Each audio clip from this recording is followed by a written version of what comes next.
Who's this nerd? This is Angela Guido, the founder of Career Protocol. It's MBA Monday, and today I'm talking about tricky recommender situations.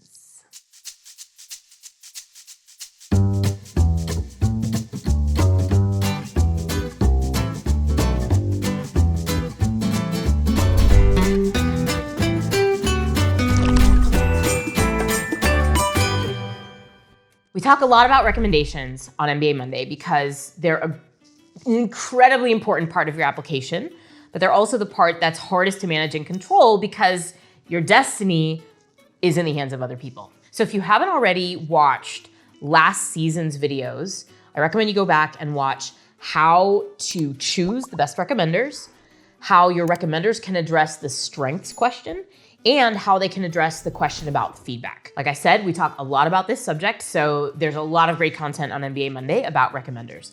But today I'm gonna talk about those marginal, strange situations where you don't have great options to recommend you because of the setup of your career.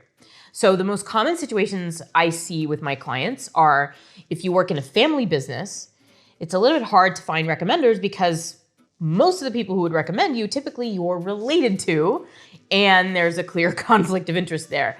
Another situation in which it's hard to find great recommenders is when you work in a company where it's not really safe to disclose your MBA applications because either they'll fire you on the spot, that's really, really rare, but it has happened in the past, or they will compromise your career trajectory if you stay at the firm, if they know that you're planning to apply to business school. And the third situation in which you might have difficulty finding great recommenders is if you're still very early in your career or you spent a lot of extra time in academia. So the people who know you as a professional best are not professionals, they're academics. So here's some strategies. The first thing you want to do is go back to previous employers. So if you're in a family business, but you worked in another company before, or if you can't ask your current supervisor, but you could go back to the company that you did work at before this one, that's the best place to start. The second place to look is in client, supplier, and external relationships. So for example, we had an entrepreneur who also worked in a family business use their auditor as a recommender, for example.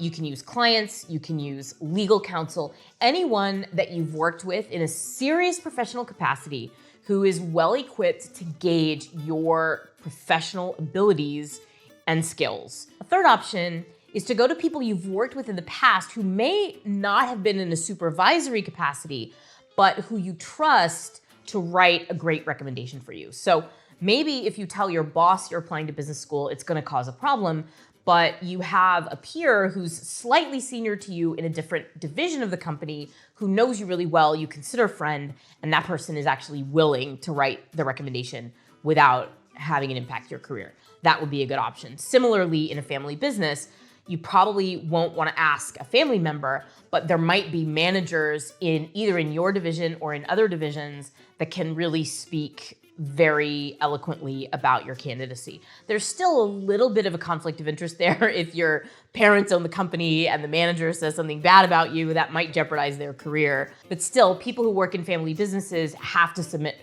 recommendations of this kind, and the admissions committee understands the dynamic. So just make sure that the person writing on your behalf has a lot of really great things, specific and vivid things to say about you personally, so that their word carries weight, even if there might be a slightly stronger incentive for them to speak positively on your behalf. The last resort for great recommendations is going to be academic recommendations.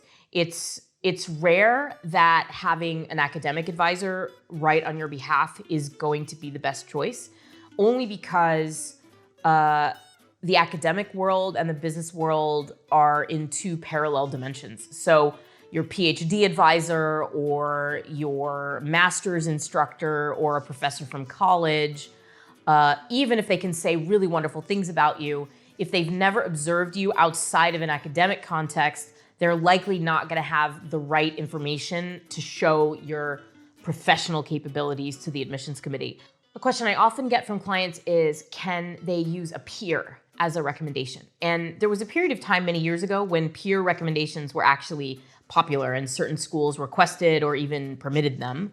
But these days, schools really prefer to hear from people senior to you who've been in a position to manage a lot of people at your level and can therefore comment on how strong you are vis-a-vis other people like you because they've been in a senior position and been able to observe a lot of other people. A peer will likely not have been able to do that. So if you do need to resort to having someone who is effectively a peer recommend you, you want to emphasize the ways in which that person is actually senior to you in their career and able to credibly comment on your excellence in context. The last thing I want to say about tricky recommendations is that schools are not going to punish you for your career context.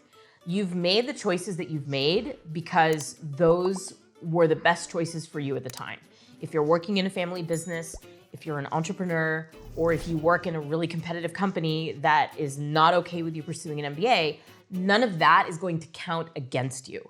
So don't worry that you're not able to submit recommendations that conform to the, standard format of who's recommending you that most applicants are submitting. Instead, just do your best to source meaningful commentary from relatively objective people who've observed you in a professional context and are ideally senior to you. Feel free to get creative. Schools will really appreciate that you have people around you who love you, support you, and know what an awesome professional you are. That's it for this MBA Monday. I'll see you next week. I know, my whole personality changes. I put the glasses on, I become like a weirdo, more of a weirdo, a different kind of weirdo.